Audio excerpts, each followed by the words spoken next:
大家好，我是老万。京津冀乃至全国，你要说房车售后改装做的最好的地方，只能是它，没有之一。今天我带大家去看看。咱们现在揭晓答案。我说这个就是天琴特车。你看这天气是哪个天？来看这个车，天就是中天的天。我进这院里发现有很多中天的老车。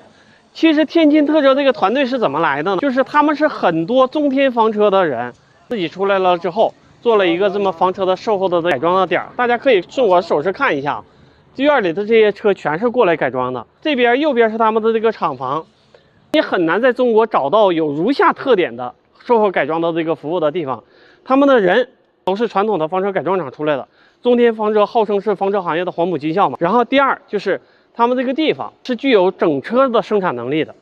那么可能提到售后改装，大家就会说什么最重要？就是技术最重要的。这个肯定说的是对的，但是我告诉你，管理其实是更重要的。我看了一下天琴特车这帮人，有干电工的，有干木工的，有干管理的，甚至还有干财务的。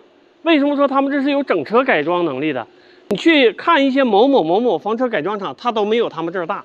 所以这个地方其实是可以非常严谨的去说，它确实是中国目前最大的房车售后的改装这样的一个服务工厂。